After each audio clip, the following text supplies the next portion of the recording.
Is it true that Duterte Youth never fulfilled the requirement of publication and due hearing as required by the COMELEC? Your Honor, that is not true. That issue was started by Attorney Emil Marañon, that we are not registered in the COMELEC. If you can remember... My question lang, Madam Chair, sir, just to be Yes, clear, sir. we're very objective here. Now we support your position, hearing your opposition. Just like to clarify, did you ever comply with the publication requirement? Yes, sir. All orders to publish were published. All notices of hearing, we attended the hearing, sir. So na-publicize kayo? Yes, sir. And the due hearings was conducted by the COMELEC? Yes, sir. In all their notices of hearing, we attended their hearing, sir. Madam Chair, can we just let the commissioner just answer that issue lang? Did Duterte Youth comply with that requirement? Madam Chairman, that is an issue before the Commission on Elections, whether they complied with the publication requirement of their petition, Your Honors. And the chairman has committed to resolve this on or before June 30. Is that correct? Yes, Madam Chairman. Anyway, Madam Chair, I will not no longer further ask questions because of lack of material time, Madam Chair.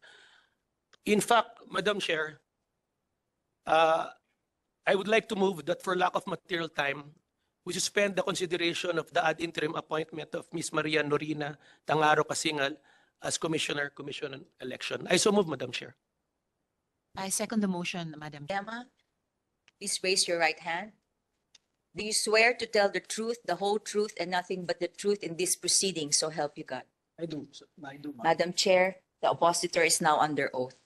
May we ask Mr. Ronald Giancarlo L. Cardema to introduce himself and state a brief or summary of the points of his opposition to the ad interim appointment of Ms. Maria Norina S. Tangarao Kasingal as Commissioner of the Commission on Election. Thank you, Madam Chair. I am Ronald Cardema, Chairman of the Duterte Youth Party List. I'd like to greet the members of the Honorable Commission on Appointments, and we thank the CA for giving us the opportunity to speak here today.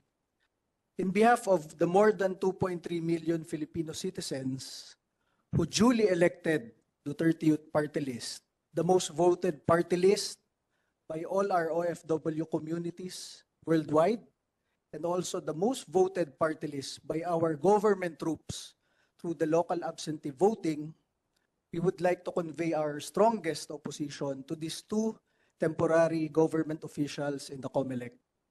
In a democracy like ours, the sovereign is the Filipino people. All powers emanate from the people. We have national and local officials to serve the people and uphold the people's will in this democratic country.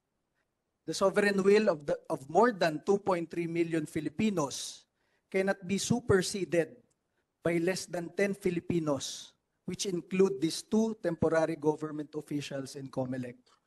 The character of these two has been tested 3 weeks ago, and clearly they have failed in this test.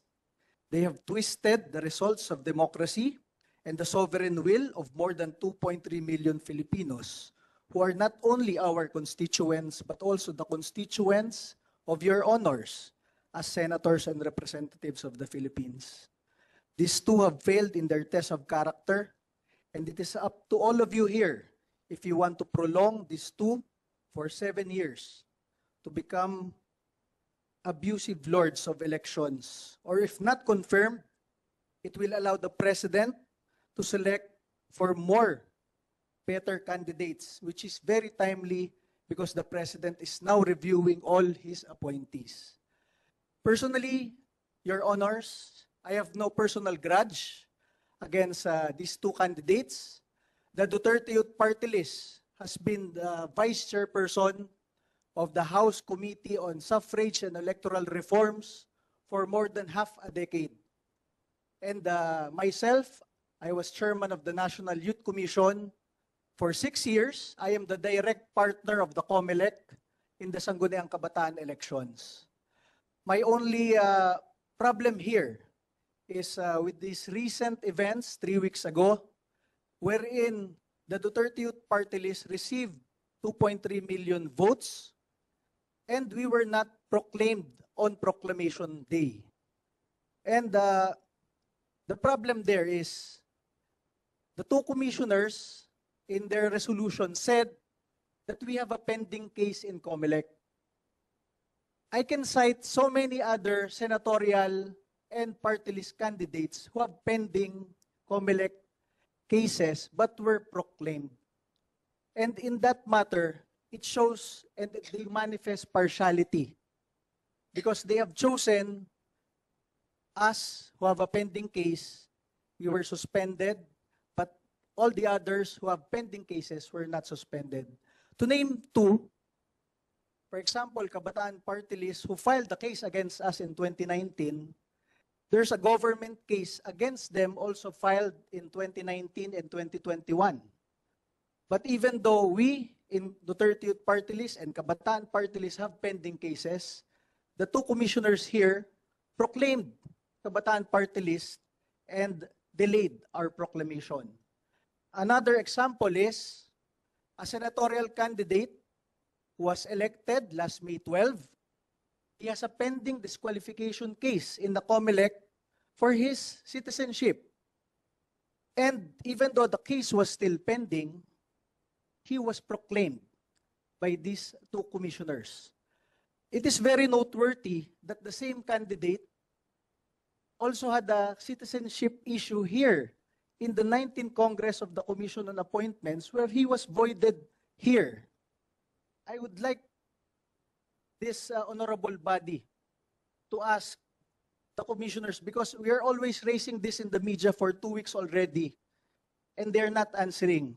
Why is it that there are candidates for senator and for party lists who have pending cases but were proclaimed by them, but they chose Duterte Youth Party List to be not proclaimed? Aside from that, and lastly, we have filed an ombudsman case against the Supervisory Committee of the COMELEC last week, which also includes Commissioner Kasingal and Commissioner Pipo.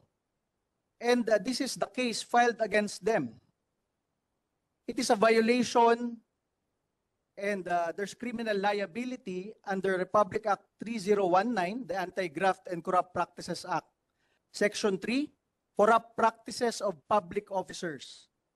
Paragraph E, causing undue injury to any party, including us in government, in the discharge of their official, administrative, or judicial function through manifest partiality, evident bad faith, and gross inexcusable negligence, because they have shown their partiality by not proclaiming us and proclaiming other candidates who have pending cases in the COMELEC. That is all, Your Honor. Chair. Majority Floor Leader. Thank you. I just noticed that the letter signed by Chairman Ronald Cardema to Senate President Chis Escudero was a letter complaint. It's not a sworn opposition. However, it's notarized. I'd just like to clarify, do we accept letter complaints? We accept, but however, we should have accepted a sworn opposition, Madam Chair. While it is notarized, it's highly irregular that a letter is notarized. It's the first time I encountered this. Nevertheless, we're very liberal here, Ronald. I just like to ask you a few questions. So you're opposing the nomination of the nominee, and you claim that she committed gross inexcusable negligence and grave abuse of discretion in your letter. The commission, this body, determines the fitness and integrity of the person. So are you questioning her personally, or because she signed the resolution not to proclaim you? Just for clarification. Not to proclaim Duterte Youth. Your Honor, I am opposing them because in their interviews in the last 2 weeks, they're all pointing their finger to their directors in COMELEC that they signed because it was recommended to them. They said that it was recommended by their directors for us to be suspended. So when we filed our case in the ombudsman, Just to clarify, sir, are you opposing the nominee because of their signature on the NBank and BOC resolution? Or you're opposing their fitness and integrity personally? I'm opposing the commissioners here because they approved the recommendation. So you're opposing them because of the signature. Yes, sir. Okay, thank you. Secondly, just to clarify, we understand your complaint. There should be fair treatment for all. But just for the record, it's not only Duterte Youth that was not proclaimed, right? It's also another party list, BH, right? For the records, right? So Yes, sir. The problem there, anyway, sige, yes, sir. just moving forward, sir. But I just noticed, no, in the spirit of fairness, that based on the Constitution, the COMELEC is empowered to make certain actions, particularly procedurals, like, for example, in Article 9C, Section 25, 1987, Constitution, Section 2, it says there that the COMELEC have the power to register after sufficient publication of certain organizations first. Then resolution number 9366 requires party lists to have publications of their organization. Just for clarification, is it true that Duterte Youth never fulfilled the requirement of publication and due hearing as required by the COMELEC? Your Honor, that is not true. That issue was started by Attorney Emil Marañon, that we are not registered in the COMELEC. If you can remember, My question lang, Madam Chair, sir, just to be Yes, sir. clear, we're very objective here. Now we support your position, hearing your opposition. Just like to clarify, did you ever comply with the publication requirement? yes, sir, all orders to publish were published. All notices of hearing, we attended the hearing, sir. So na-publicize kayo. Yes, sir. And the due hearings was conducted by the COMELEC. Yes, sir. In all their notices of hearing, we attended their hearing, sir. Madam Chair, can we just let the commissioner just answer that issue lang? Did Duterte Youth comply with that requirement? Madam Chairman, that is an issue before the Commission on Elections, whether they complied with the publication requirement of their petition, Your Honors. And the chairman has committed to resolve this on or before June 30. Is that correct? Yes, Madam Chairman. Anyway, Madam Chair, I will not no longer further ask questions because of lack of material time, Madam Chair. In fact, Madam Chair, I would like to move that for lack of material time, we suspend the consideration of the ad interim appointment of Ms. Maria Norina Tangaro Kasingal as Commission on Election. I so move, Madam Chair.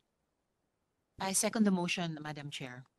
On motion of the minority floor leader duly seconded, there being no objection, the Committee on Constitutional Commission and Offices hereby suspend the consideration of the ad interim appointment of Ms. Maria Norina S. Tangarao Karingal. And it will be resumed on June 10, 2025 at 11 a.m.